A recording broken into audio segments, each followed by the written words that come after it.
Nilesh Oak. Nilesh, welcome to you. It has been a great privilege to have you here, and I'm sure your today's session will be adding a lot of value to this entire process we are trying of getting a lot of experts, and how the genius of India is not only for the uh, dawns of the yesteryears, to quote Sherbindo, but also for the noons of tomorrow. So we belong to the future, not just to the past. And that was the whole endeavor, the essence of the endeavor.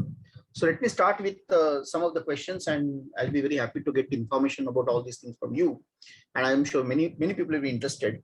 What we see is your whole, path-breaking research over all these years in the field of Indian history, especially dating of Ramayana, Mahabharata, and your talks on Surya Siddhanta and Gita and several other we have been hearing, and it has been really amazing and also inspiring, because I don't see such efforts done by many people, may not be done by anyone actually, if I can say that. So it's a very path breaking or sort of a new way you could venture into. My curiosity was how you thought of taking this type of path, because if I heard you before, you also mentioned that your childhood was from a sort of a semi-urban or rural setup, you can say, and then of course your parents encouraged you to read a lot, and then you slowly got your engineering and post-grad and MBA, US, and working in very coveted positions. So, and then suddenly turning to this entirely, you can say, uh, towards this dating of the our scriptures and epics and also. Can you just narrate some of your this journey? Can you just tell us something about this? Yeah. So, Namaskar, Narendraji. So this is great. And you summarized it well. So let me not necessarily repeat what you said.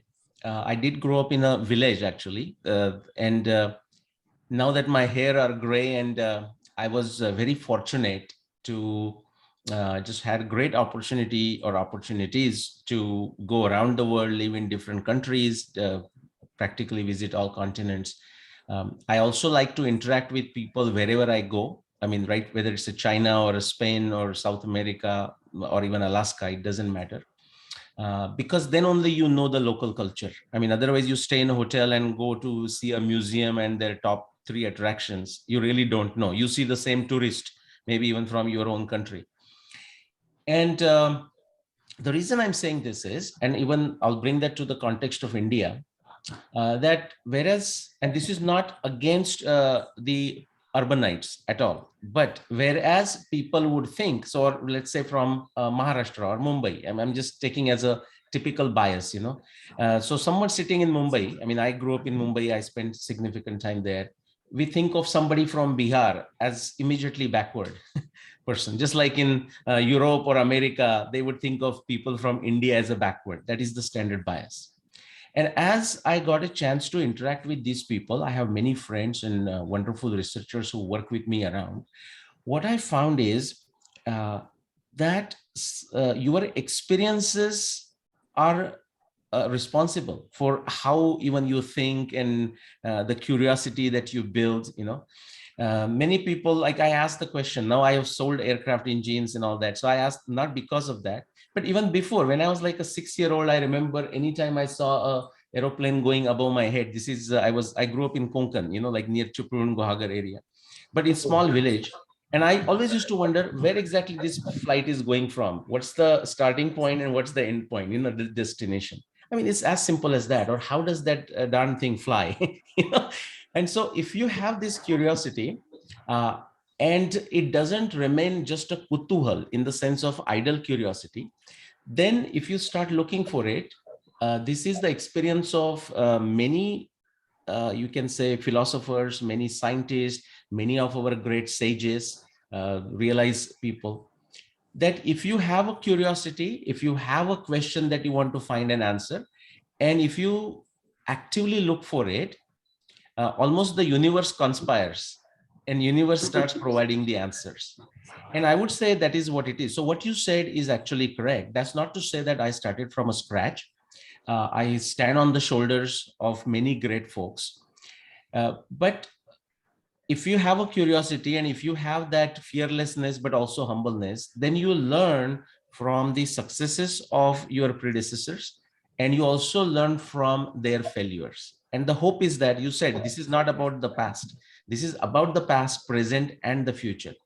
And the hope is that the people who follow you and me also have that curiosity, also have that fearlessness and humbleness to look at our works, look at our successes, but also our failures, and learn from those. So that's what my journey is, just the pure passions, curiosity, almost at everything. And I can credit my parents. One quick another point I will mention. This is something I realize now, by the way. When I was growing up, I mean, that's all I knew. That small village is what I knew. I couldn't have thought in this particular fashion. And this may not be true of all villages, but at least the village that I grew up, I find now in retrospect fascinating that how intellectual that place was. Intellectual, not in the postmodernist and the whole stupid, the academic jargon, but how much knowledge existed. I mean, my parents were teachers, that did help me, but there were other teachers and even ordinary folks of life, or even a simple grocer. The grocery shop was actually like a university, now that I think of it. So that is something undermined or not understood. But this is something very fascinating. And when now I talk to people who have also grown up in villages of India in other parts, I find that parallel. Thank you. It's something, from that roots actually, when you are close to the root, close to the nature, especially, yes, I can identify because incidentally, I'm also from Konkan. So that whole, that land is fertile in every sense, especially fertile in gray matter. A lot of great people have been produced from that land. So I can understand what maybe you are telling. Reading also from the very beginning, you must have been a great reader. And yes, I mean, again, my both parents were into reading. I mean, teachers also, but not doesn't mean every teacher is a reader. Like my brother, who is also a primary teacher, still living in Konkan. Now he is has that native intelligence of his own. And he does things like, he's into cow rearing, organic farming, and various things. But my point is, he's not a reader. So no, I'm not saying everybody will just be a reader. okay. By the way, he fascinates me. And that fascination also I kind of developed in last 10, 15 years.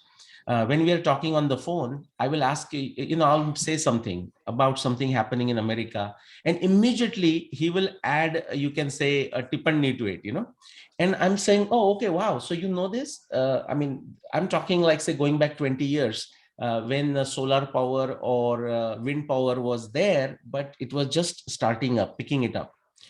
And he had already put a windmill in his farm. Just got done through local carpenter and lohar, sutar, whatever you call it, So something fascinating. But back to the question you asked. Yes, so I was a voracious reader. In fact, because being a village, the school library was so small that I read every single book, whether I understood it or not. Even I continued that for more or less until high school. Then the problem is, when I went to the college, the library was so big that there was no chance of me reading everything. But that was my habit, that anything and everything that came across, I read it.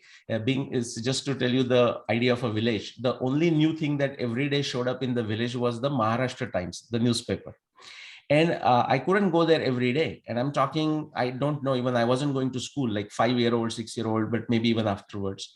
On the weekend when I go, I used to go there, pull all the 5 or 6 days of worth of newspaper, and actually read from the right top left-hand corner to the bottom right-hand corner, trying to make sense of whatever that I could understand. Yeah. So that definitely helped me. It builds the background knowledge that you need. And that's so important, because we need that, something surrounding the main theme. There are a lot of other things which are surrounding. That only comes when you are, you know, a lot of subjects, not just the one subject, but a lot of subjects you're aware of. I think that somewhere connects. Yes. I also seen many of your, in fact, I have been following you quite some time, and now that's why I was eager to have this conversation. I have seen many of your talks. You mentioned about a particular method of research by arrived at those conclusions. and that method was something very unique, means that diagrammatic representation of a triangle. And then there is you say this is a logic of scientific method, right? In a Yeah. triangle format, where something, like theory is on the top, and then there is a explanation evidence in one point in the triangle. There is a objective testing on the other side, and then we have prediction and inference on the third, and background knowledge. I think we were just touch upon that point in the previous question. There is a lot of knowledge which is, as a substratum or something like that. Can you please explain us this whole method, because that will be very interesting. Right. So I would say, just as a starting point, I may say actually it's a common sense. Okay. But if we just leave it at that, then everyone is going to be confused, because then everyone thinks they have a common sense. You know, the cliche, right? The common sense is not common, So then we need to give a formal structure. Just start with the modern science. Many people have said it, like Richard Feynman. I mean, he's absolutely a wonderful personality, Nobel laureate Richard Feynman, physicist. And he says it in a very humorous fashion also. Sometimes when he's serious, people don't understand his humor. Now, he passed away in 1988 or so, I think. And sometimes he would be humorous and people think that is serious. That's the fun, like this. Or Sir Karl Popper, who is considered one of the best, if not the best philosopher of science. And he explains like what you just described. He says, what is science, or what is scientific method? He says, essentially, it's a triangulation of explanation, prediction, testing. Those are the three corners of a triangle in the context of a theory and in the context of a background knowledge. Now, why do we do this? We do this because there is some problem that we are trying to solve, like an unsolved problem. An unsolved problem cannot be trivial. Then it's actually not unsolved, because either nobody cares to solve that problem, or it is so trivial that you can solve it. Many people can solve it, and it doesn't matter if there are multiple solutions. We are talking of a toughest unsolved problem, because that is not been solved by the previous theories, previous siddhanta, previous prameya, whatever you want to call it. And that's why this is a big deal. Also, time and time again, in fact, without exception, when you tackle a unsolved toughest problem, and if you are successful in solving it, then you make a revolution. Okay. Now I want to take it a bit further, which is to say, yes, it is a scientific method, but as soon as we think science, many times, at least in the Indian context, and hopefully it is, and slowly it is changing, people immediately think science means Western Europe. Newton, Kepler. Even I grew up thinking, I might have said this story, and I don't know if you heard it somewhere, but when I was in the 9th grade, and in the physics or science subject, there was something about optics. And my teacher, and it was there in the book, I think, but my teacher said, okay, so this scientist did something further in optics, like some law or something. And that name was Indian. Actually, it was a Marathi name. I forgot whether it was Deshpande or something like this. And I was like stunned. And I'm saying, this is unbelievable. I mean, how can Deshpande be a scientist, or whatever that name was? Because until then, we have heard the name. At least I had heard the name. It's like a Kepler and Einstein and Edward Jenner. And doesn't matter. It cannot be Indian.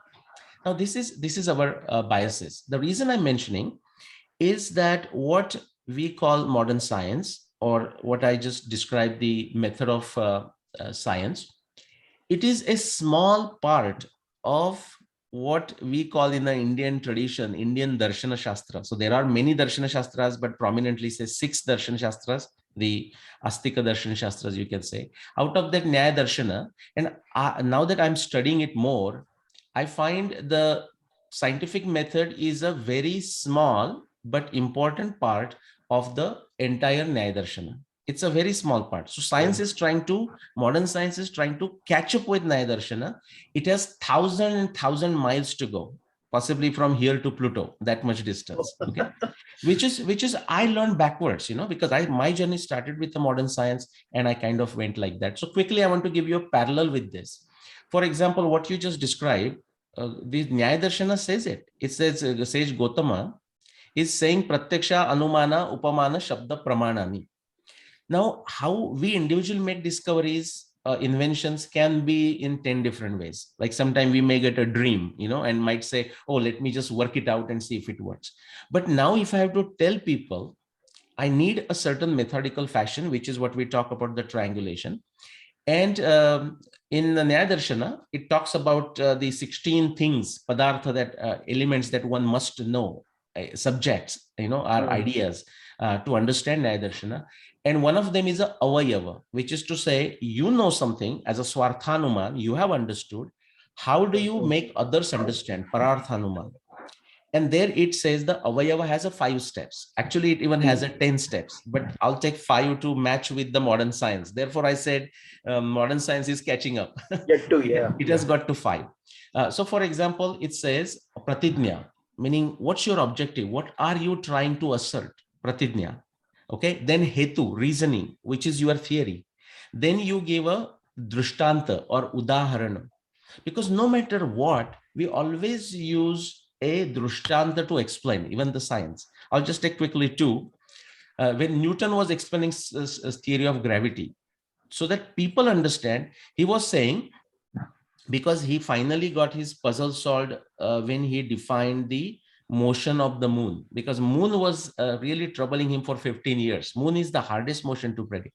So he was explaining, he's saying, imagine you have in your hand a rope. At the end of it, you put a spear or something, and you keep on rotating like this. It is like that, he was saying, it is like there is an attraction, there is an attractive force, a tug. Tug is the word almost used by him, between the two bodies. Because of that drishtanta, that's not what he meant. He was just giving as an analogy. And then there is an actual application, which is equal to F equal to ma and whatnot. And then therefore, hence proved, hence the theory of gravitation proved. That is the 5th statement. Those are the 5 steps. But because people, and this happens all the time, people will confuse the drishtanta with the actual reality. And so they were asking him, okay, so you are saying there is attraction between the planet and the earth or the sun. Now, where is that rope that connects these two bodies? Okay. But my point is, so it is a avayava aspect of Nyaya Darshana, which is essentially the framework of modern science. So therefore, I'm saying this is one of 16, and even not the whole avayava that is being captured by modern science yet.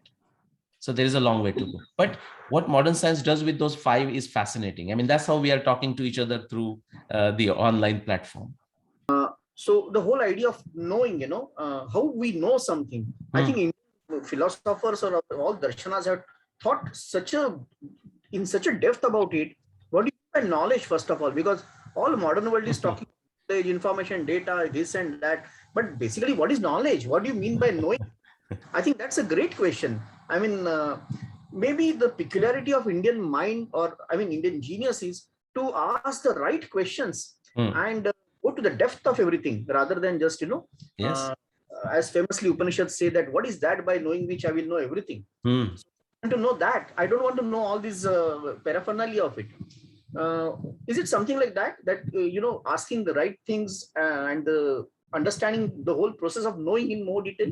Is it something to do with that? Yeah, that definitely that is, which is, think of like a epistemology versus ontology. I mean, these people can use some long, tough words, complicated word to impress people, but you said it so beautifully.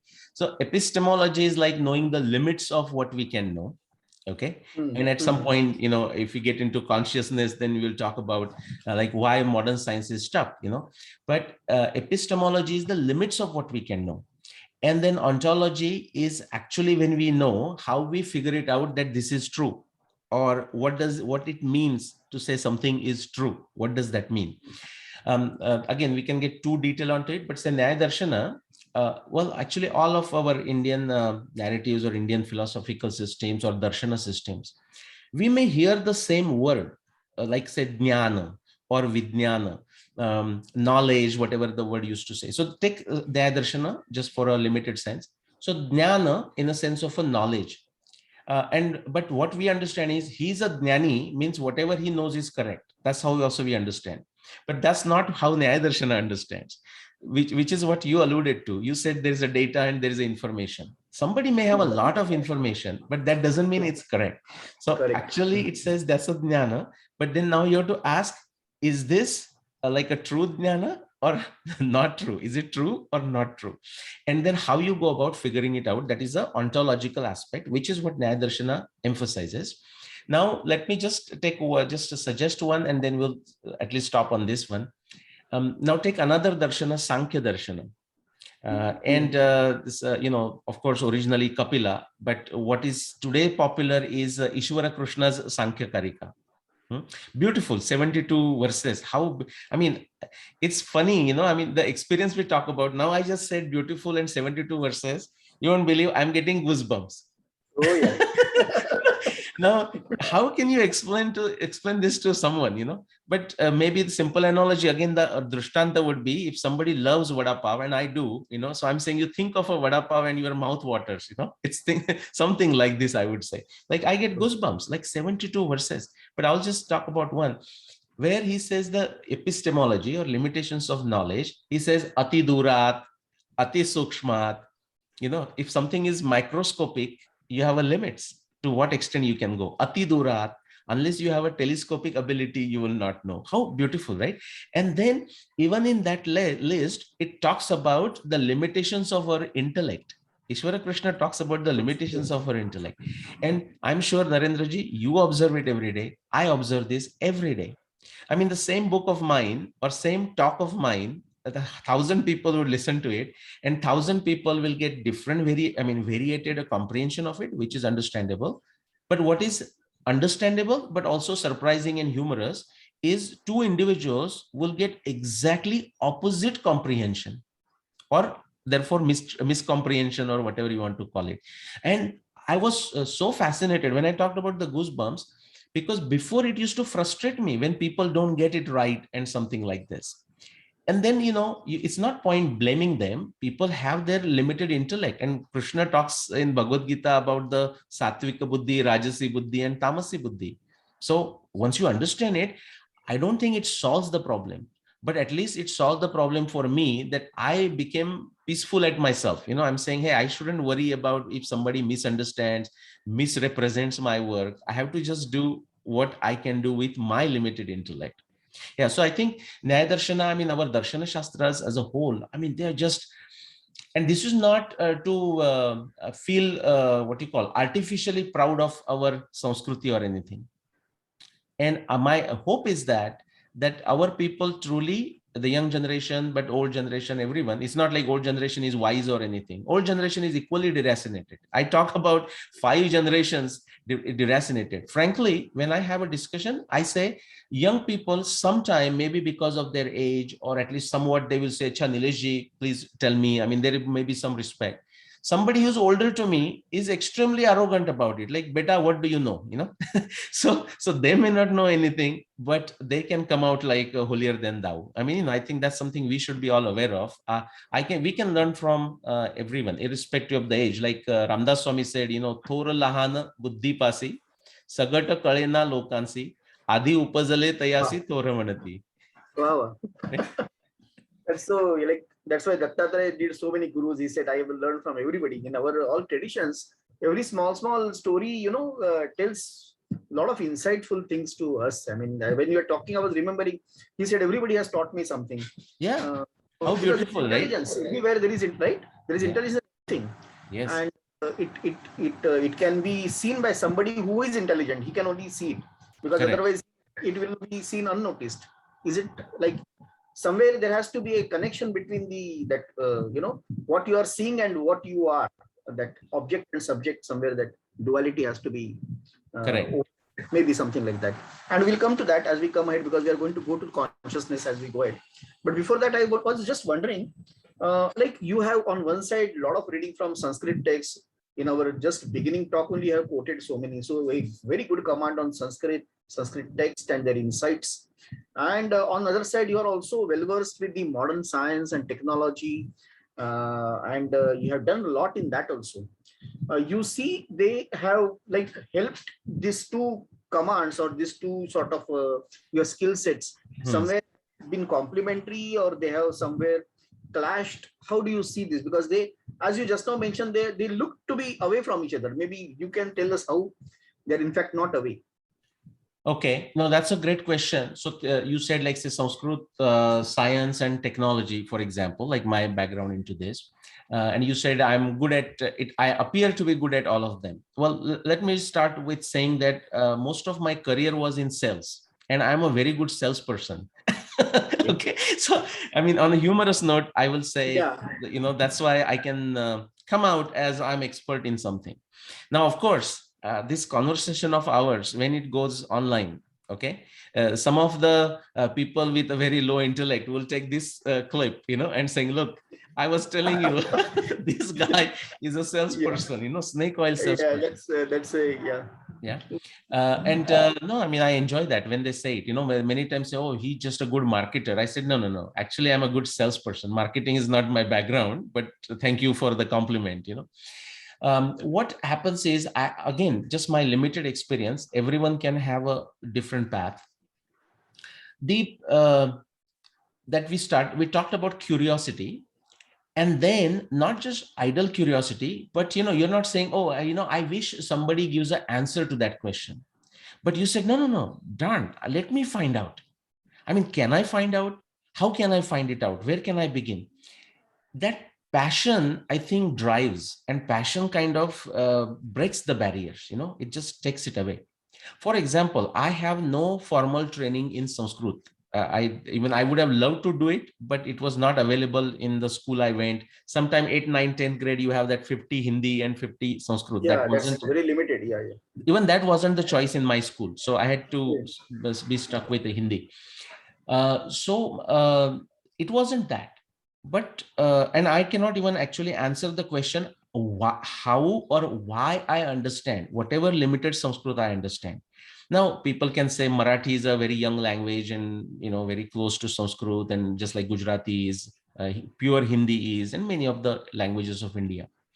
But I cannot answer that. But what I can tell you is that, of course, because of reading and practice, and I was reading Bhagavad Gita from my childhood, like initially Vinoba's Gitai, like that's what my Oh, mother yeah, introduced me to. And then when I went to high school, our high school was such. By the way, what part of, I mean, did you grow up in Konkan, or your ancestral no, I connections was are? yeah, ancestral connection. Huh. I was from Thane in Mumbai, but our native place is Konkan. Okay, which place do you know? Happen to know which village Yeah, or yeah, anything? yeah. Mandangad is our native place, but Okay, okay, is Vindhyavasin, Chiplun. okay. Oh, okay, okay. You're right. And I love from beginning there is a, because my maternal grandfather is also from Srivardhan and Janjira and Almurud. So we have Right. grown all our childhood. We have spent in most of the vacations in Konkan, Correct. and Correct. we get connected somehow. I don't know, but Yeah. immediately So connected. right, right. So as a Bhagavad Gita, then the high school that I went to, which again near Chupran Guhagar, that high school we had to. I don't know how it is now, but in every grade we have to have one adhyaya of Bhagavad Gita by heart. Okay, in Sanskrit, and not that we necessarily understood, but if and then in the morning, if the teacher is in the mood, like the what you call a class teacher, right? He'll say, while he's trying to figure it out or she's trying to figure it out, say, okay, stand up and all of you sing the chant the whole chapter.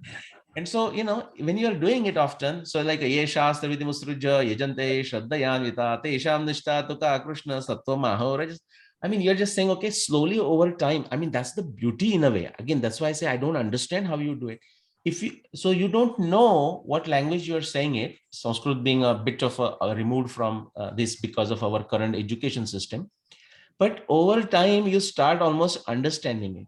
So for example, when I say Trivida Bhavati Shraddha, Dahinamsa, Svabhavaja, Satviki, Rajasi, Chaiva, Tamasi, Chetitam, Shrunu, I'm not talking of now, but I'm talking of when I was like a 10-year-old, 12-year-old. And when I read it, I'm saying, okay, yeah, this is a Sanskrit, not Marathi, but ye Shastra, Vidim, I can understand a little bit here and there. I think that's how it happened. Frankly, that is true about science and technology, which is to say, John Wheeler of Princeton has said it, find the toughest problem, try to solve it. And Karl Popper talks beautifully, which is to say, how do you solve how do you, like, if you want to do something, how do you do it? John Wheeler said, start with the toughest unsolved problem. And Popper says, go solve that problem. And you say, how do I solve it? Then he says, first, before solving, truly understand the problem. Mm. And then you say, oh, how do I truly understand the problem? He says, try solving it. You see, it's a very circular kind of Say thing. circle, yeah. Yeah, but that is what, when we talk about in the Indian system of doing the Marathi Pade, like the multiplication Mm-hmm. tables, or chanting the Atharva Shirsha or Purusha Sukta without even understanding, it eventually takes you there. It eventually takes you there. Even Purusha Sukta, I would say for most part, I know the meaning simply by chanting many times and eventually thinking what they might be saying. Sasra Shirsha, Purusha, Sasraksha, Sasrapa, not referring to any translation. And this is not my genius. I'm just saying this is the genius of our great sages who developed certain methodologies.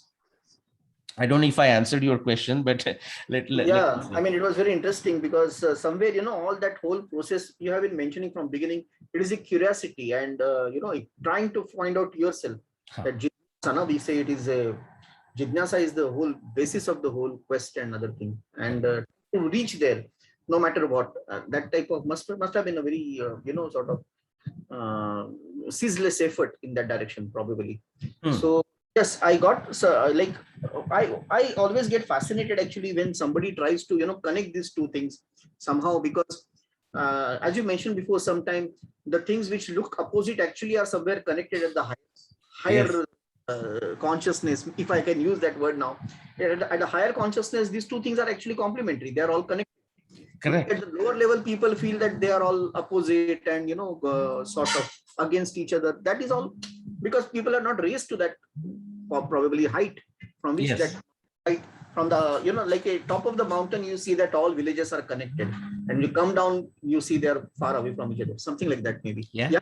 yeah. So that also means in that whole process, a person is also somewhere, he's also getting to a better and better understanding and level and of his comprehension as well as his consciousness, maybe we can say. Yeah, that is wonderful actually. And we see that happening all over, especially you mentioned John Wheeler and many other names. I think this is happening from Fritjof Capra, and then many of the people have tried in that direction. And I was wondering, I mean, how where this whole thing is now going. Maybe one day, uh, like Swami Vivekananda said, that all science is finding a unity, Hmm. and has been always emphasizing it is the unity which is the basis of the whole thing. So, Yeah. so I mean, yeah, is it going to get now to that end somewhere? How do you see this? Okay. Well, I'll quote Richard Feynman. See what he said is that we as a humanity, we as an individual, or as a society, know a lot more than what science can keep up with. Mm, Which is to say, we have, say, we just give a simple name like a yogic experiences, samadhi experiences, mystic experiences, right? And so the experiences are real. I mean, again, just to avoid the digression, I'll not tell you some of my experiences. I mean, to the person who has no training whatsoever, that, I mean, not you, but the listeners might find it trivial and say funny and says, what about it? But to me, it is my experience and I true, just true. know. So without going into the details, I will say, suppose in my office, like I'm sitting in my office, and one time, this is going back, say, 8 years ago, there was no context for this particular news that came to me. And I was just leaving for India the next day. And I just had my last call and I was going upstairs, and it was March and it was a bit getting hot, and my shutters on the front door were closed and bell rang, so I don't know even who to say. Now, ringing a bell is not an unusual thing. I get all those FedEx and all these packages every day, so 10 times a day, so that's not an issue. But when that bell rang, it is the same bell like the standard doorbell. I thought it's going to be this. And I cannot tell you how or why that thought came to me. It's totally Mm, not linked to my upcoming travel or anything else. And it was, I will not go tell you the detail, but it was a bit of a fearful news that just came to my mind, that this is going to be this. And it wasn't like, could it be this? Somewhere inside my mind, the thought came, it is this. and then just so I went and I opened the door, and that's exactly what it was. No, but what is the beauty is, because I had this inkling, whatever you want to call it, intuition, just say 1 minute before I actually went and opened the door. Even when that news was in a way scary, in a way not the pleasant news, and not connected with my current consciousness of that day or a month or something like this, it did not surprise me, number one. Second thing, it did not shock me as much as it would have shocked me otherwise. And I took this as some kind of a higher message, because I knew before even I opened the door. Okay. And I said, you know what? It's somebody is behind me. Like somebody's hand is on my shoulder, and I can deal with this. And so without going into detail, I'm saying, see, now how do you explain in this 5-step science? The answer is you cannot. That doesn't mean there is no scientific explanation for it, but our science has not evolved. Our science has not evolved. Our technology has not evolved. Possibly our mind is not evolved to create the thought experiments where we can objectively test it. But our Darshan Shastra will tell it has to be tested objectively. Even Shankaracharya, when he's talking of a Vedanta, is saying the Brahma is not something to be imagined. It is to be experienced. Experience. Right. Oh. Yeah. That is something again fabulous. Coming to some specific things which have fascinated me truly. I remember some of your lectures on Surya Siddhanta, and it's a common notion that Surya Siddhanta is something like 1,500 years CE. That is I think it is 1,500 years back from today's time, roughly, people like say. And then you come forward and you said with some very firm, analysis and data, and you are saying, no, that's not going to be the truth. And in that process, I remember somewhere you mentioned that, if the Surya Siddhanta is mentioning 24 degrees as the, specific obliquity of the Earth axis. And the Western critics say that, look how approximate these people are. They don't know the exact value of 23.4 or something, Right. And they're giving value, approximate value. That means these people are not very scientific. And that means the whole writing of having accurate equipments and is wrong. I was really like that whole point and your narration. I would like to hear from you once again, if possible, that how you have refuted it wonderfully. And you said that no, exactly means that actually we are right, because yeah. Can you just tell us? Correct. Thank you. No, this is truly fascinating. And again, we are just instruments of the higher power that we don't even recognize, so it gets done through it. For example, the Arundhati Vasishtha that you would have also listened to it. Yeah, that is another wonderful. Yeah. And what I say is, because when I look at our past researchers, like say Lokmanya Tilak, Shankar Balakrishna Dikshit, V.B. Ketkar, Lele Shastri, I mean, just Pava Kane, I can go through the list, and I'm not biased, but just randomly, even the names I took are from Konkan, So, and then these are all world famous personalities, Bharat Ratna and Lokmanya and all that, right? But that wasn't my point really. So they could have, my point was, someone like Lokmanya Tilak, such a bright mind, and not, I mean, in astronomy and mathematics and everything, he could have figured out Arundhati Vasishtha like this, or Shankar Balakrishna Dikshit like this, or Lele Shastri, or V.B. Ketkar, or Pava Kane. So why it has to wait until Nileshok? And I'm saying, what? Somebody up there said, no, Nileshok also should become popular for something, So it's really the instrument that working through us. But back to Surya Siddhanta. When the Western scientist or Western Indologist, when they came to India, they become aware, and they see, to their credit, they understood how valuable this was.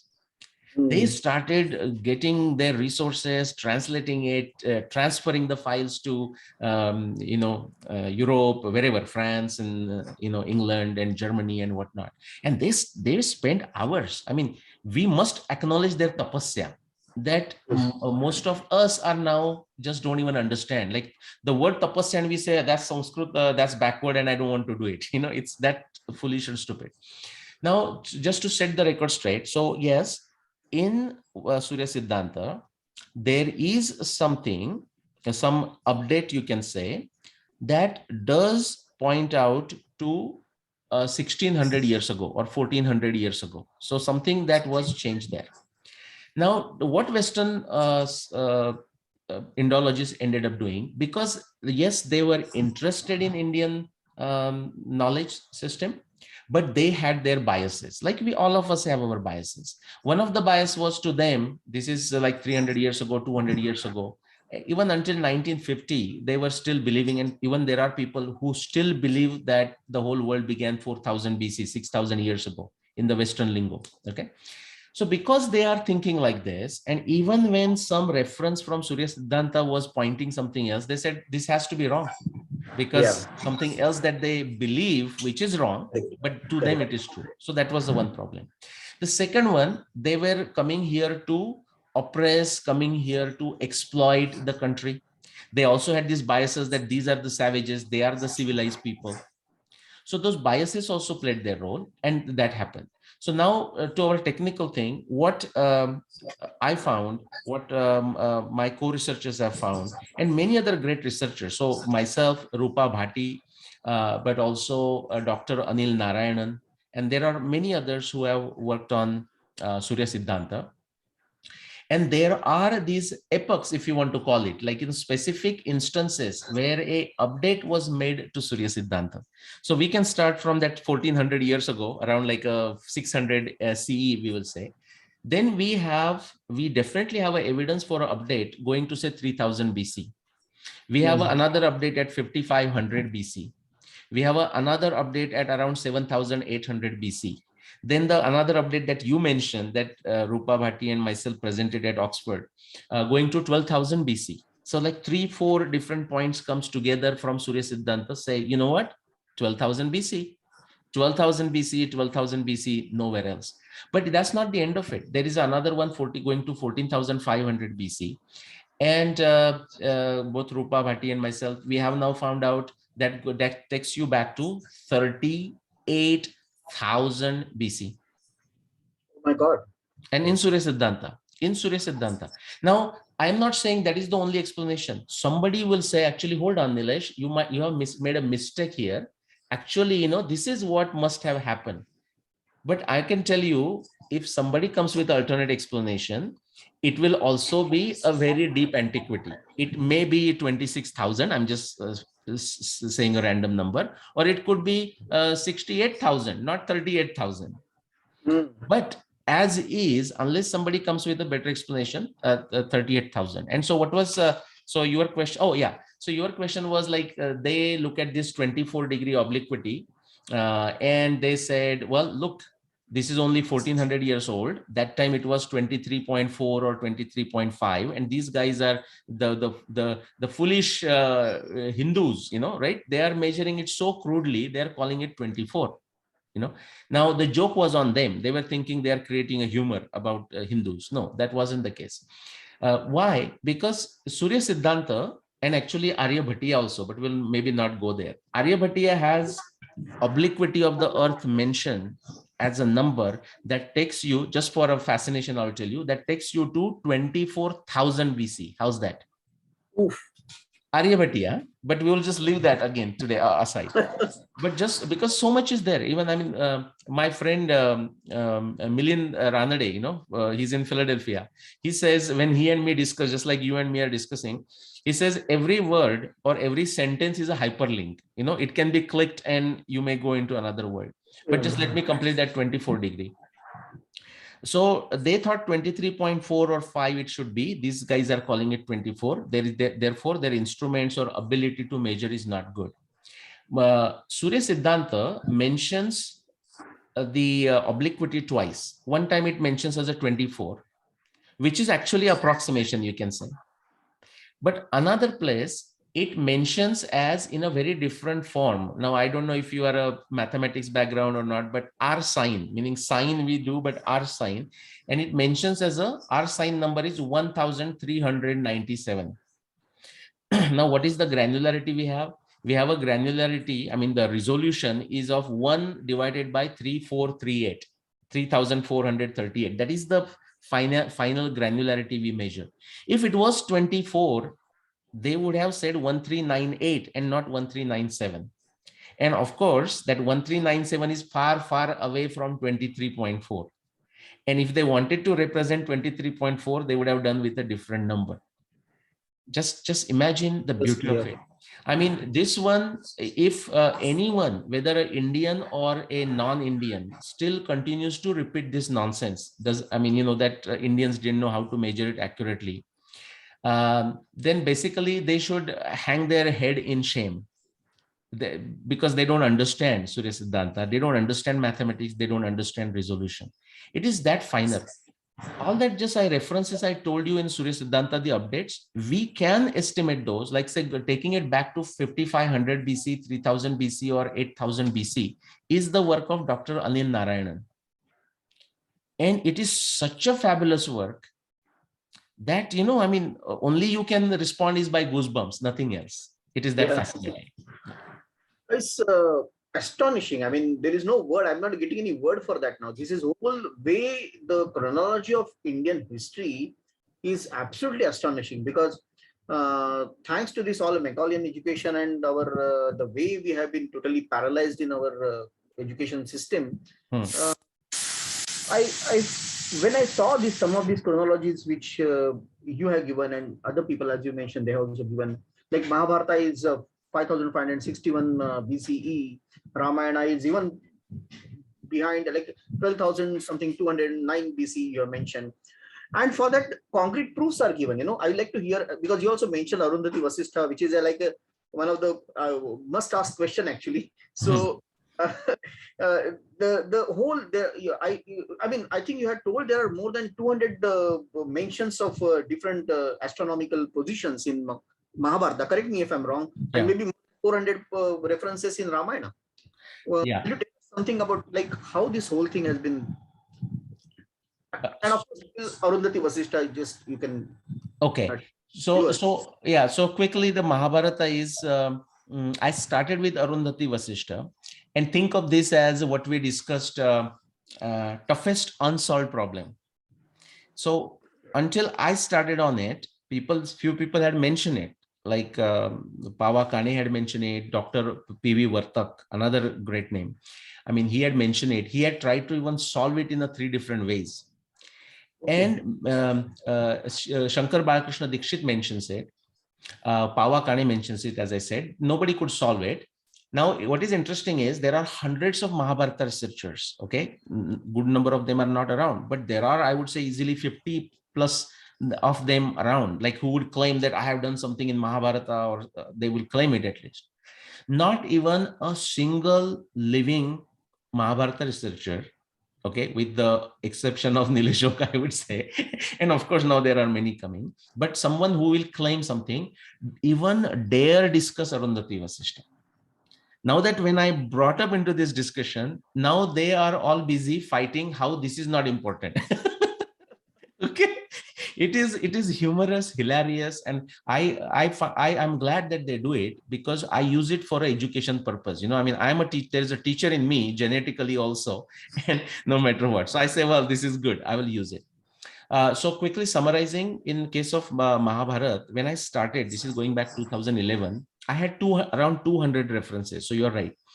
Since then, every time I read, I find many others that I missed. Okay, so now I have 300 plus. Now this is the beauty. This is how science works. Like, you make predictions for future, and if your theory is right, the predictions that you have made but not validated, they should also support your theory. So the additional 100 plus observations that I have found since 2011, they all also point towards 5561 BC, no exception. Okay. Same thing with Ramayana. Like, Ramayana has close to 600. 575 plus astronomy references, and they also point to that particular day. Now, this is only astronomy. If you look at other references which can be objectively tested, then there are at least 10-15 different sciences, like say archaeology, geology, geophysics, geochemistry, hydrology, like the river Nadi Vidyan, you can say, oceanography, climatology, genetics, physical anthropology, linguistics. I mean, you just You have to go on and on. And linguistics, I don't consider that as a science, by the way, but that's another subject to discuss. All of this, if evidence exists in Mahabharata, Ramayana, etc., or even Rigveda, and just like you said, the connecting the dots, if you can connect, yeah, it points to those dates. It points to those dates and no other. That is something very fascinating from Fascinating. Yeah. any disciplines of science. And that is, truly, you can say, uh, revolutionary. If I mean, in the field of inquiry of our epics, I doubt if someone has even dared to put those dates, because as you said, there has been a lot of people will start arguing and they'll put a counter, because the whole thing is not getting digested, And Yeah. I was trying to find out why it is so much difficult to digest. Like you have mentioned in one place, I was just going through the Kal, the whole the Yuga, and I'm not going in that because that can be another lecture. Yeah. We have conversation, the Chatur Yuga and the We'll do it another time. Yeah, that one. Yeah, that will be great actually. And the whole evolution of the whole thing, and involution, and whole that theory which India has so beautiful, as you rightly said, science is hardly approached that to some extent even now, the whole evolution theory, or whole, you can say, the time and space understanding probably. But why it may be so difficult for people to digest? See, that is a great question, by the way, Narendraji, because we critique or criticize Western Indologists, and I think that's justified, and we should do so, because they continue to create additional nonsense, so they haven't stopped their nonsense, so yes, we should continue to do this. But we should also introspect. We should also look in the mirror ourselves. And, say, okay, so they haven't done it. What have we done, or what have we not done, right? And so, of course, there are few people who are doing it. But at the masses, I mean, masses meaning I'm not talking common man. I'm talking among the, say, pro-India Indologists, pro-India researchers. And what you will find, I mean, see, my direct contact with them, I would say through face-to-face or something, is in last 5-6 years, since beginning 2016. Until then, I just was happy doing my research and sometime publishing here and there, and that's it. When I started going to the conferences, or when I interact with them in many ways, and this is not a slight to those who are truly original in their disposition and genuine and sincere. It's not a slight on them. But I will tell you, there is a majority out there who will pretend, or who will come out as a pro-India researcher, or whatever you want to call it. But I have this discussion just like I'm having with you, with many others, where it's like a private discussion. Maybe this is the open discussion you and me are having, and I'm glad we are having this.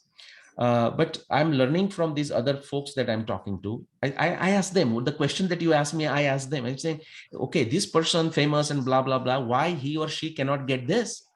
Why this person cannot understand Arundhati Vasishtha?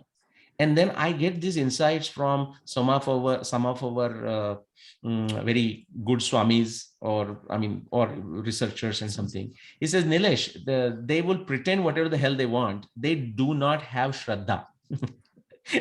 And it sometimes begins with a Shraddha. So sometimes they have done it as a jugaad, like, hey, they think like this is the wind is blowing in this way. Maybe this is where I can become popular. So they will go there. That is one aspect. That is not the only aspect. Other aspects I have found is, and my wife also helps me sometimes understand, that they have many times not read the background knowledge that we talked about, the agama, they have not read anything besides what little work they have done.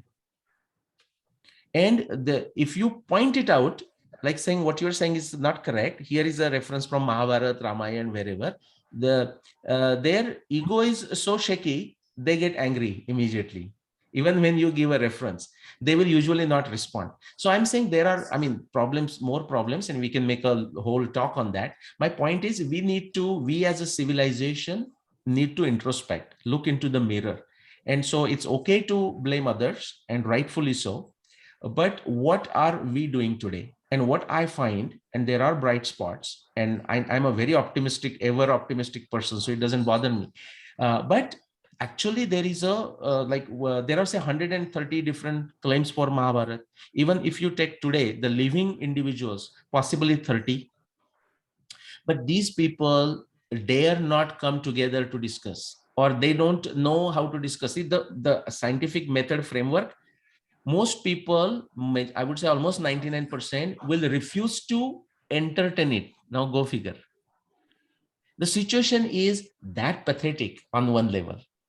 Now, the good thing is, I don't think only our situation is very unfortunate. That could be the case every time. I mean, if you look at the time of Lokmanya Tilak, I mean, how tougher situation it must have been for him, like in the Paratantra and all of that. In comparison to that, we have good, I mean, say likes of Modi, I mean, Modi ji from 2014.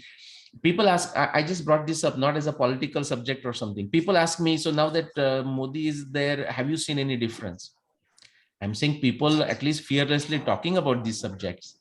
They were not even talking about this subject. So yes, there is a huge difference. Yeah. And that has to change now, because I mean, one more example I found, that when you think of all these, Sindhu Saraswati civilization, and thereafter taking it back to the plain, and you have mentioned about Saraswati civilization. I mean, the disappearance of Saraswati, another fascinating topic from Indian, remote history of India. And people again are not ready to talk much about that. But again, maybe because, as you said, that further takes us back, maybe something like 22,000 years before the common era. Is it that? And yes, I mean, just a quick Saraswati thing is, I mean, Saraswati might have disappeared, or definitely everyone will agree that the Saraswati disappeared by 2000 BC. Okay, so 4,000 years ago. Now, you will also find some individuals who would say, well, Saraswati also existed afterwards. Even some records, documented records, that Saraswati also flew like 1400 CE or something like this. And that could be matter of interpretation, because in that sense, you can say even Saraswati is flowing now. The Ghaggar Hakra River, periodic, like monsoon time, it does have a water, so it's not to say that it's not flowing. But the kind of Saraswati that is described in Rigveda, described in Mahabharata, described in Ramayana, what we can say, so for example, Mahabharata, 7,500 years ago. And so this is what Mahabharata is saying. Mahabharata has like 100 plus, 200 plus descriptions of Saraswati. Now, if you take a geological data of last thousands of years, the state of Saraswati, that is, we know from the geological description, matches with the geological description of Saraswati in Mahabharata, and the timing, 7,500 years. If we go back to Ramayana, Ramayana has a Saraswati, but it's not like given as like that big river or anything. In fact, because Ramayana also happened on the eastern side, the more mention of a Ganga, Yamuna, and so on, that could be the reason, but Saraswati is also mentioned. The one that you're talking, like going back 24,000 years, like 22,000 BC and beyond, what that refers to is the grand Saraswati of Rigveda, like Nadi Tame, Ambi Tame, Devi Tame Saraswati, or Giribhya Samudra, like starting with high mountains, flowing all the way to the ocean. And if you look at the last 40 to 100 years of data, and literally the paper that came like last month, that kind of thing, it's very active field. What you find is the whole evidence, just like connecting the dots, fits so beautifully for Saraswati descriptions in Mahabharata 7,500 years ago, Saraswati descriptions in Ramayana 12,209 BC ago, and the oldest descriptions of Rigveda going beyond 24,000 years. So what I'm saying is, some descriptions of Rigveda of Saraswati cannot be any time after in the last 24,000 years. We have to go back. That is not to say in 24,000 years ago, that is the description. We might have to go back to 50,000 BC, 60,000 BC, 70,000 BC. I don't know if you listen to my Saraswati talk at Sangam, where I have said, the evidence shows Saraswati going back to 172,000 years. Okay, back. And actually it will go further back. I don't know, but something I'll mention again, how this science works. Like you make a prediction and then you do something, or you just wait and pray for the new evidence to come. It was Rupa Bhatti, one of my co-researchers, and me, like going back 5, 6, 7, 8 years, I don't even exactly remember. And the way we were analyzing this Rigvedic data, Mahabharata, Ramayana data, so we were saying that time we said 24,000 years ago, but we said, no, that's not going to be enough. There was some other data that was telling us, especially research of Rupa Bhatti, that we have to go 100,000 years plus. We have to go 200,000 plus years. So we had made a prediction. Now we didn't publish it. I mean, we had not published papers. We still don't publish papers, and more than likely we may not publish papers. But we had predicted, I mean, Rupa Bhatti had said that the Saraswati has to be there 200,000 based on these references. Then those are not river references. Those are Rigvedic references, astronomy references, and some other references. So this is, we said something in 2014, 2016 or so. And then now there is a 2020 paper, first time, James Blinkhorn, saying Saraswati was there 177,000 years ago. This is how science works. It's very fascinating. Very fascinating. Every time a new horizon is visible, and then you realize, okay, this is also not the end. Something more is further to that, Yeah. So something truly wonderful, and that's how the whole the vision of infinity is like that. It is never ending. It goes ahead and ahead and ahead, as our text or all of us talk about. And just look at the contrast of it. If you look at all the textbooks, when I see on one side all this research and painstaking efforts and all, and then coming back to our school textbooks and the college and the university and the all scholars talking, they say till now the same textbook is there. That 1,500 years back, the Indus Valley civilization had a decline, and there was an Aryan invasion after that.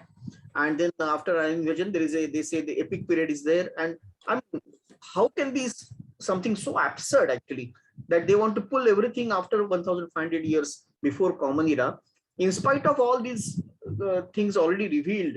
I mean, Aryan invasion theory has been refuted by, I think, more than 8 to 10 branches of knowledge, right? Yeah. So there's nothing left now to refute it. How do you see this anomaly? I mean, even the children have to read the same thing. Correct. Okay, so first thing, what you are describing and that I'm aware of, the textbook thing is actually very unfortunate. So let's admit that that's very unfortunate. Number two, the Aryan invasion theory. It's very important to emphasize and re-emphasize that it was not established to begin with ever. It was a con job, okay, by really con people. And they still exist. They exist inside India and outside India, and they continue to pull this nonsense. And the problem is they are doing it because they get paid. They benefit from it. I mean, why would somebody want to do a contract? Because in some fashion they benefit. The question again is for us to introspect and look at the mirror and ask the question, why we let this continue? Okay. And many people think, okay, acha to bhai kuch karo. And see, again, I understand that every common man is not equipped to fight this, and that's rightfully so. But then what happens when they see few people, few faces, like say, I mean, there are many others, but I'm saying Nilesh, but many others. They say, Nilesh ji, kuch to karo, do something. And that is a problem, because I understand they feel that koi karega to ye karega, something like this. But the problem is, it's important to understand. I mean, those few people that you would know, there are many other names, Raju Malhotra, I would take, but many others. Whoever in our limited efforts, we are like literally to the brim, I mean, we don't discuss that because it will look like touting your own horn. But my day starts at like 3 o'clock in the morning. I mean, I just get up and I come to my room and I start. If I get up, I just get up and I come here. At night, it will go to 11, 12 o'clock. My wife starts shouting, no, this has to turn it off. She will come and pull the plug, kind of thing. Of course, she also does her own thing. And that is true for those people who are activists, which means we need many more people to come and become active. Okay, that's number one. The second one, you did not directly ask the question, but the question could be why government is not changing the books. Okay, now I am working with some of the government agencies, and yes, they can do more. That is always the case, we can say that, but they also have their limitations. Okay, the limitations in this way. If they change something, someone is going to start shouting. Okay, and that will happen no matter what you do. However, if government gets the confidence, I'm just pulling some number, random number, say it doesn't have to be that high number, honestly, but I'm just saying if government feels confident that the 70% of the population, 70% of the citizens are behind this. They really want it, and not just saying something. Government will do it. Okay, because if you know how what happened to those textbook controversy when the old government, I think it was a BJP government made some modification, then they lost the power and the other guys came and just created their nonsense. I mean, you just don't want to go back and forth like this. If they get the confidence that majority really wants it, it will happen. Now, I'm talking even the pro-Indic majority or pro-Indic researchers are not there. So some of the things I will say is a sheer lack of strategic sense. And I'll just, I mean, instead of going too deep detail, I'll give you one example. Why India? Even in America, you might have heard the California textbook controversy and so on. So where they put Mahabharata as a myth and Ramayana as a myth and so on and so forth. So when we were suggesting an alternate text, in Indian active group, like activist group, you can say. So now I am convinced about 5561 BC. Anyone with a basic sense of scientific method should be convinced. That is 5561 BC. But see, that's not what I was pushing, because I understand how these things works. What I was pushing for, I will tell you, and it didn't go any further, but I'll tell you, this illustrates the problem on our side. So what I said is, what is the range? I said there are 130 plus Mahabharata researchers, including Professor Hopkins of Harvard University 100 years ago, who, while sitting in a chair, relaxing and maybe having a glass of wine, he said, yeah, you know what, let's put Mahabharata at 400 AD. And people said, oh yeah, sure, why not? That kind of nonsense and bullshit, honestly. But it was there. I was willing to accept that. I'm saying, okay, as an opinion, why not put it? I said, so 130 different researchers around the world, their range for the Mahabharata ranges from 400 CE, Hopkins of Harvard, all the way to 7,300 BCE of Shankar Balakrishna Dikshit. He interpreting or critiquing the work of Lele Shastri. Okay, so that's the range. Just put it there, which means it was a historical event and people are trying to determine its timing and people are done their own jobs. Now the next person, a kid who is reading it, will become curious. So it's a one historical event or multiple? If it's a one, why there are so many dates? So let me find out how Hopkins figured it out 400. Let me figure it out how Shankar Balakrishna Dikshit did it, and it will go further. I'm telling you, our pro-India researchers, including some of the decorated researchers, and I'll leave the definition to you for what decorated researchers means, were against putting this statement into the textbook of America. And these are pro-India researchers. So that's why I will repeat, and we can go to the next question, that people, our folks also lack a strategic sense. Okay, so therefore I did not say put there 5561 BC Mahabharata what happened. I said just even put it, this is the range, guys.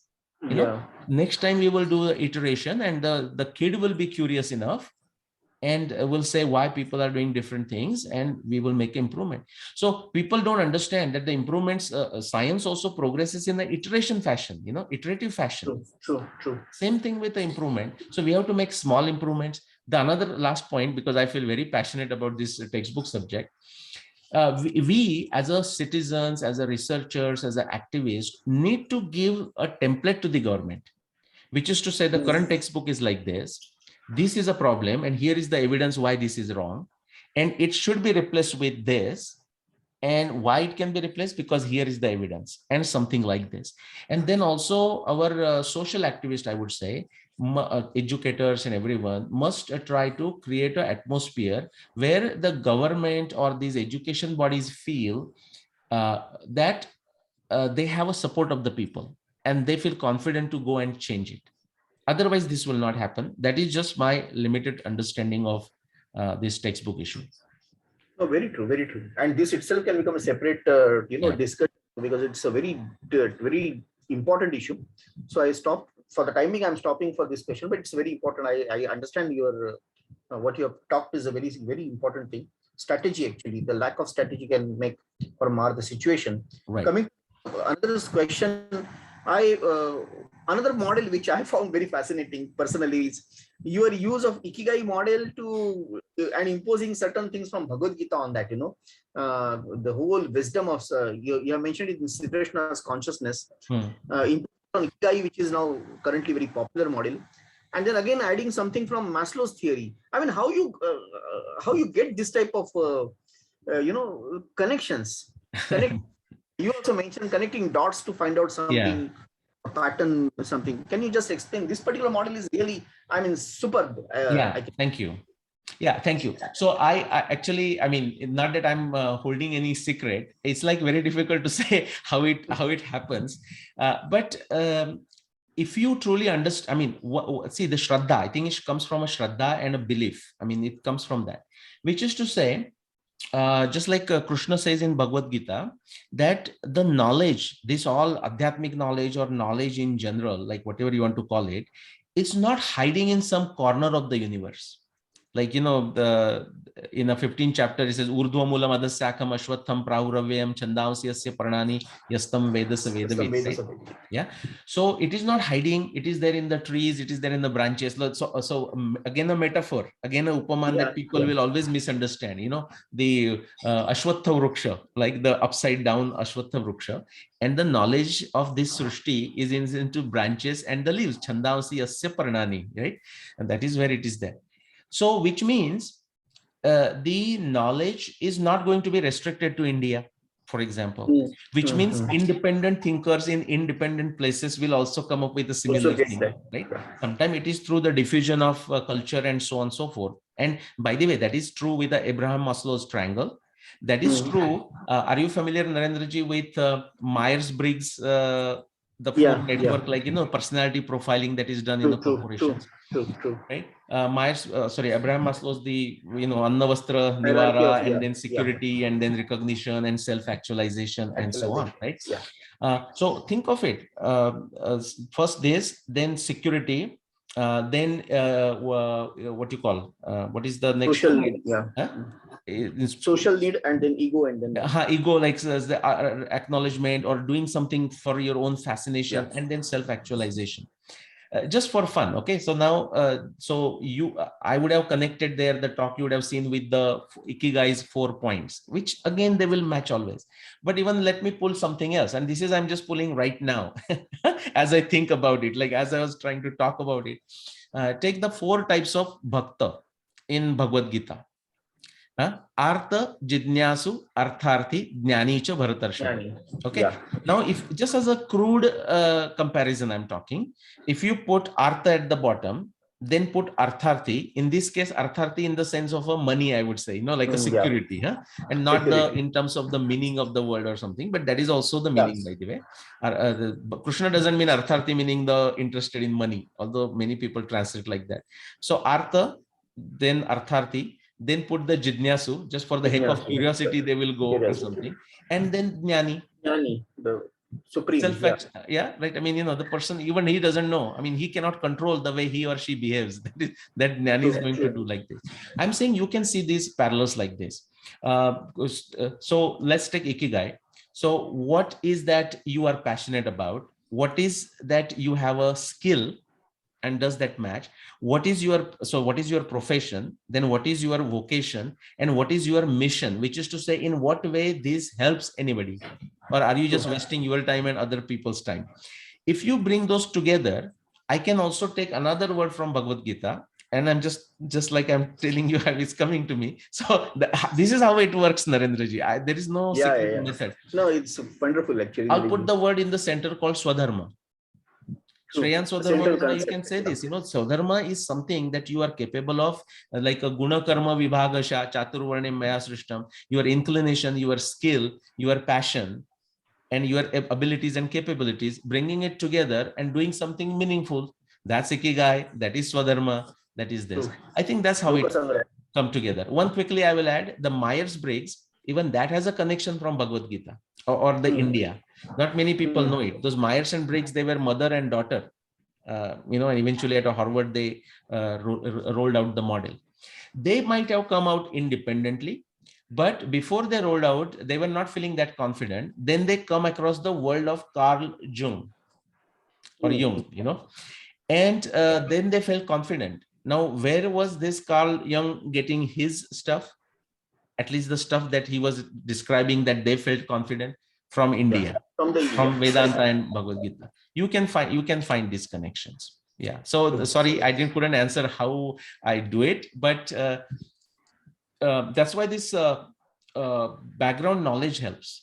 And that Shraddha also is important, that you are not the only one who has figured it out. There is one saying, when I was doing my MBA, one wonderful professor, he was a consultant to Bill Clinton during his presidential years and all that. I'm not getting the name right now. Rick Gilkey, I think. But I loved his quote must be from someone else. But he said, if you feel that you have found something revolutionary or extraordinary, something new, his quote says, go read old books. And you will find somebody, Yajnavalkya has already done it, something like that. Yeah.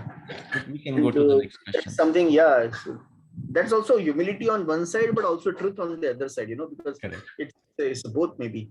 That brings me to another fascinating subject. In fact, as I said, we need to talk a lot, but there is a consciousness studies and all things going on today in artificial intelligence, and everything is making total, center stage of our whole discoveries. But one thing which I found very curious, and maybe I would like to know your opinion and your understanding, insights in that, is already new physics has discovered that consciousness is the primary part of everything, and all the other things are secondary or derived from that. Consciousness is the basic of it. In fact, there is that consciousness is singular, of which there is no plural.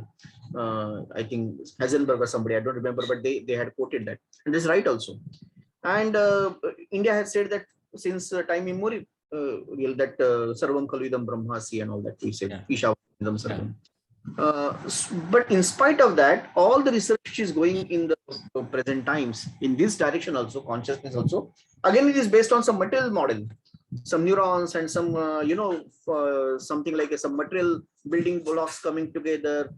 Only thing, it is making more complicated, but ultimately still, and very mathematical sometimes, like Penrose and all are making, but it still remains a very rank materialist and reductionist model.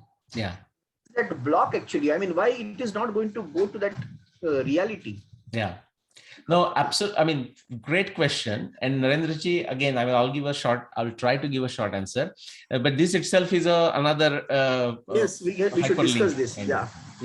So now my background, very limited one, but very passionate at the same time, goes back into this consciousness in science, goes back to 30 years. I don't know how active you are in the social media. Somewhere one very what do you call, not very I don't know what's the name to give, but let's call somebody who is not very happy with whatever I do for whatever reasons of his own. So he read, but in an Indian psyche, he's like a very pro-India warrior, and in some limited sense he is. So again, without mentioning the names. So he read somewhere my biography, not biography, just introduction to something, where it said in my introduction that I have do researches in philosophical issues of quantum mechanics. And, he used that as a point to scoff at it. He said, oh, this guy is a truly snake oil salesman. He claims all kinds of crazy things. He meaning me, that was this. Now my background goes to 30 years, and I don't have to see, now I have done enough Mahabharata Ramayana that I don't have to go and claim something that it was not there, but hey, quantum mechanics, I have done something. In fact, there is a lot of hot air in quantum mechanics, or consciousness. People will talk consciousness, Vedanta. And sometimes it gets very tiring. Even sometimes we have some individuals on our thing, like a Swami, like they will use the word consciousness and Advaita and this and that, but you can listen to the guy for 2 hours. I do as a speed thing for humor, and I say, what exactly is he saying? It's like he's talking about nothing, I mean, something like this. So we also have characters like that. But back to what you said it, Heisenberg mentioned it, Niels Bohr mentioned it. Many people, I mean, Henry's, I forgot the year now, late 90s, possibly, like Henry Stapp, if you have heard the name, at Berkeley, Lawrence Berkeley Lab, California, Berkeley. He was in India. See, he was in India spending time studying Gaudiya Vaishnava philosophy. Okay, and I mean, he has even written, I have it, it's not handy. He has written a small monograph or some notes, observations. I have worked with, or I know first name basis, some of the folks in consciousness, in science and quantum mechanics and whatnot.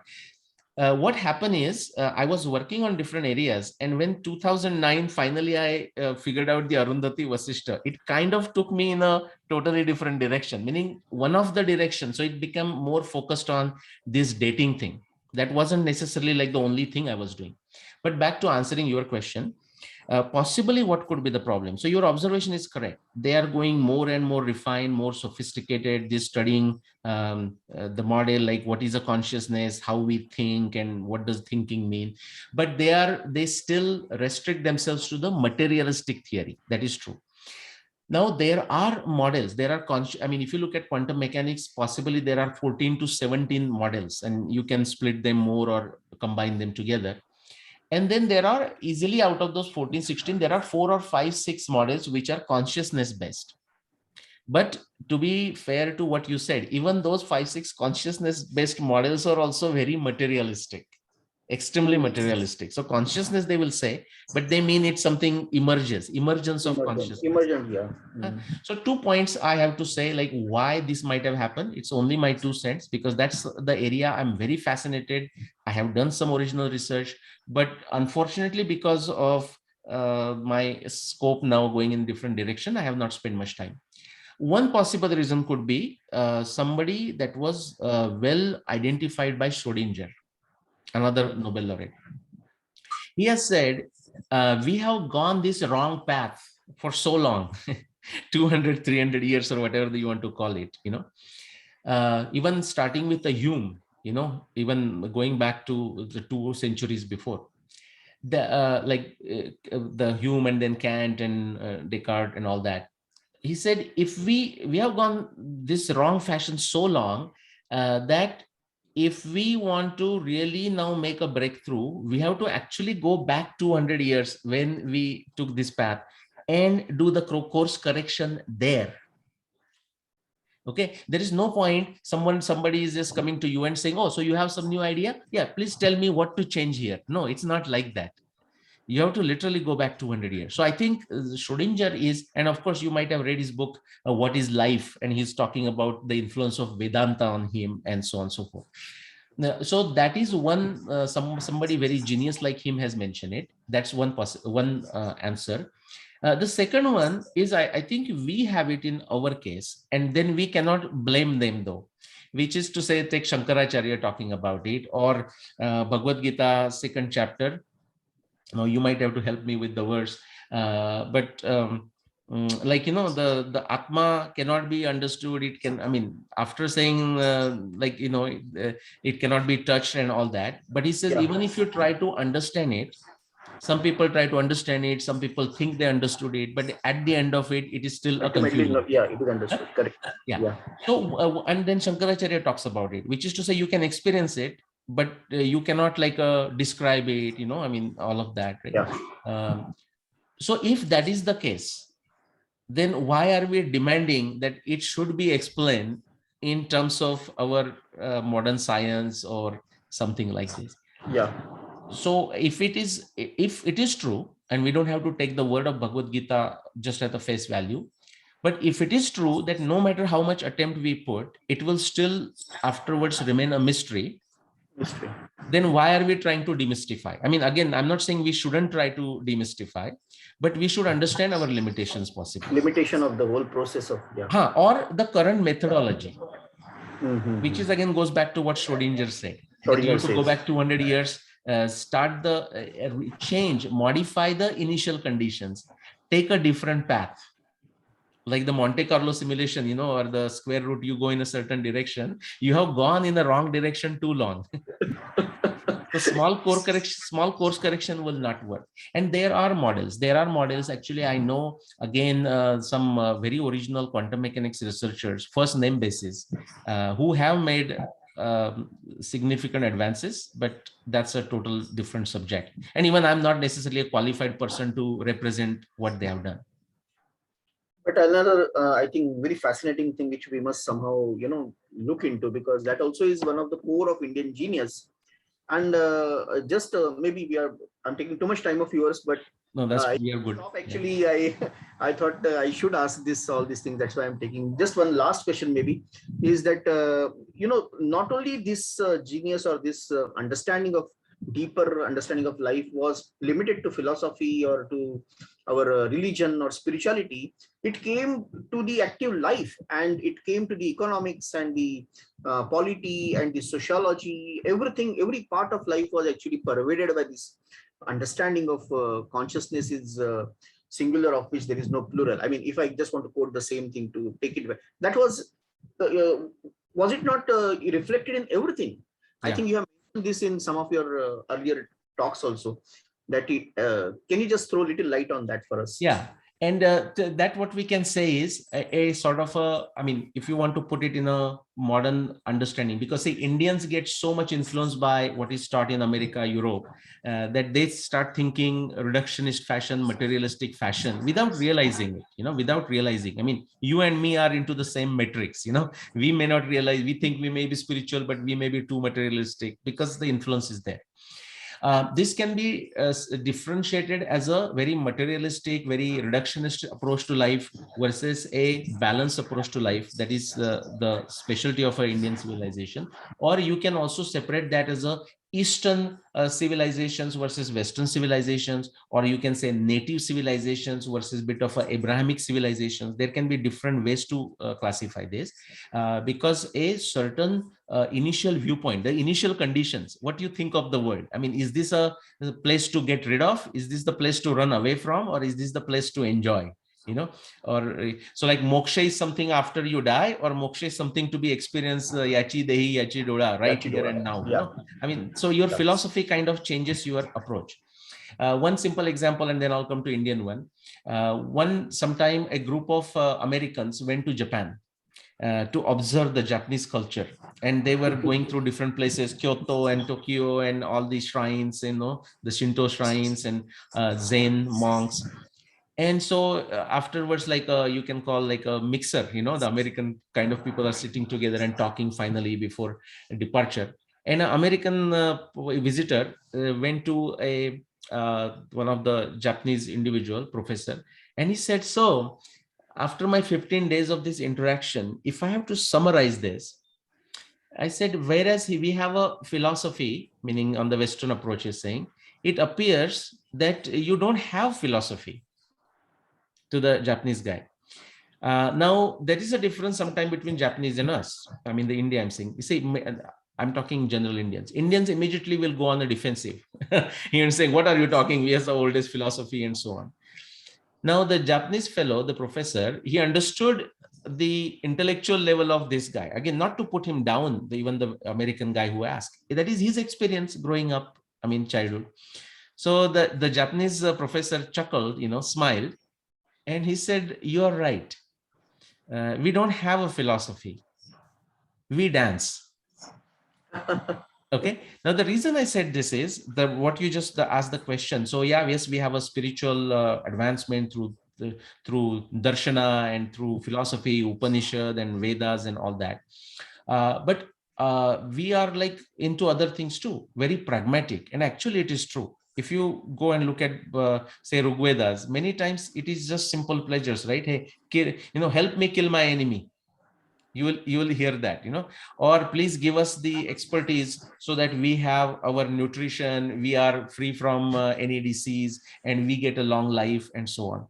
Extremely, I wouldn't say concerned, but even the pragmatic approach is there, that you want a joyful life. And in that joyful life, things will happen. And I think precisely because of that reason, even like thinking of the Maslow's triangle, the basics of it, which is you see in the Rigveda, like that is what is that? Tvanno asya amate rutak shuddha abhishastu. Amatik Shudha Abhishastu, like give me the wisdom, give me the food, and give me, good health and good life kind of thing. Because of that, we made progress. Indian civilization made progress and became really something that people really feel envious about. They did feel, and they feel envious now, except most of the Indians sometimes because of ignorance, of course. I mean, if they know it, then they don't. If they understand it, is because of that they made progress into astronomy, they made progress in agriculture, they made progress in navigation, and so on and so forth, because they understood, unless you, I mean, Buddha said, right, unless you have a food in the stomach, no point listening to philosophy. So the Indian civilization approach is extremely pragmatic, extremely pragmatic. And therefore it is non-dogmatic, I would say. Yes. And therefore maybe just I will conclude on that last question. Therefore Yaskacharya said Sanatano Nitya Nutana. This is something that is capable of and actually demands refreshing itself in an iterative fashion based on a time, place, and circumstances. Desha Kala Patra. Okay, or to that Sanatano Nitya Nutana is there in a Jnaneshwara's Jnaneshwari also. When Gita, like Parvati asked Shiva, like, can you explain what is the essence of Bhagavad Gita? And then he says, Devi jaise ka swarupa tujhe, taise he nitya nutana dekhije Gita Tattva. Wow. That is why the Gita is also valid for our times, and it was valid 7,500 years ago and even before that. That's something fantastic, and could not have concluded on a better note. I think, Nileshji, it was truly fascinating and very, very, you can say, enriching experience to have a talk like this with you. And we look forward to have more and more talks in the coming time, or having some, in fact, some plans and some things which can be done together. As you said, more people should come and start working on it, because already there has been enough load on the people who are in the center of the whole affair. So we'll work in that direction. We'll try to encourage people to take up small things, and whatever we can, try to contribute in that. We'll also encourage people to read the books which are now, I think, now published in India, written by you and now published. So all that thing we can do, actually, we are looking forward on behalf of Vivekananda Kendra Kanyakumari and Vivekananda Kendra Prabodhini. We really thank you from the bottom of our heart, and look forward to more and more discussions and interactions, so that we can do some seva, some sadhana in this direction of our, the mission which we have actually born for. I think, thank you once again, and thanks for all your deliberation, talk, and insights to us today. Thank you. Okay, well, and let me thank you for all the work that you do. I may not necessarily know all that you do, but that you do. So you mentioned Vivekananda Kendra Kanyakumari, and I knew directionally, but I wasn't exactly sure. A long time ago, I did one 21-day yoga shibir or something. Yeah, shibir, yeah. Sure. This is going back 87, 88 or something like this, possibly. Okay. That I had done. And I have this book, Eknathji Ranade, and how he essentially did the whole thing. So thank you. I mean, continue with what you are doing. We will find different ways. I mean, as you realize, every single line or word becomes a hyperlink. So we might take it. So thank you very much for inviting me, keeping up with me, being patient with me. So I really appreciate that. And thank you. It was really great experience. Thank you so much. Looking forward.